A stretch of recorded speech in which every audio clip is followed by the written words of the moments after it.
we've got to remember that all performances start in the mind. Okay, all performances, they start in here. They start in your mind.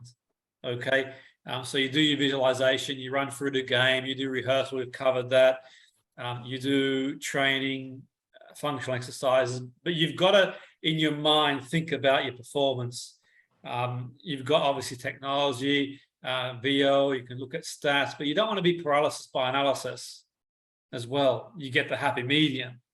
Now, a big variable for you, we've touched on this evening, that we have to address is that in any walk of life, not just football, one of the key variables between a top performer, between a top footballer, a top person in any field, one of the big variables for me is for them to stay focused and positive under pressure. That's going to be a big variable. And what I mean by that, pressure, obviously, it's what we put on ourselves and, expectation. But what we do know for sure, guys, is that there's going to be a constant ebb and flow of challenges in your career as a footballer. There's no happily ever after. There's going to be sort of constant ebb and flow of challenges. And what's going to make the difference between the top people, one big variable, not just in football, but in business, in life, in all sort of walks of performance, is how you manage to respond to those challenges that come your way, because they will come. And what I mean by that, more to the point, okay, so you get dropped from the team. Okay, well, what do you do? And that might have happened to you this season. You go on trial, you don't get picked, and you think you're good enough. What do you do? Life in general, perhaps you start a business that falls through, you don't get the grades you want for university, and you really want to do the course. What do you do?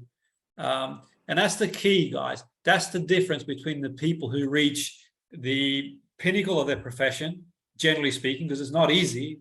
And it takes a lot of sacrifices to sort of go to the top of any profession, let alone football, where it's really, really demanding. It takes a lot of effort and energy. It really does take a lot to get there. But equally in saying that, one of the key variables is to start to reflect on, and you reflect on yourselves and your own performances, how have I responded to those key moments, because they are collectively going to have a big impact, a huge impact on you as a player. So when we talk about variables to becoming a top sports person, footballer, or reaching the top in any field, football, we look at the variables: psychological, fitness, tactical, technical, all these, variables that make up a player. We looked at other variables tonight that certain players have at the very top that can make a huge difference. One big variable from a psychological perspective is the ability to be able to respond. And an exercise I'm going to do with you shortly, I'm going to just bring up in a moment, is a reflective exercise for you to do and to think about. And obviously, with hindsight's a wonderful thing. I could go back in time and do things differently, but you can't, unfortunately. But what you can do is learn from the past.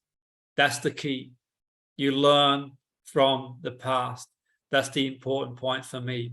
And I'm going to show you some examples of that shortly, and an exercise, which is key, and how by learning from the past can have an big impact on our future in terms of what we do, and how we can train ourselves to be able to stay focused and positive when things aren't going our way, and also when things are going well.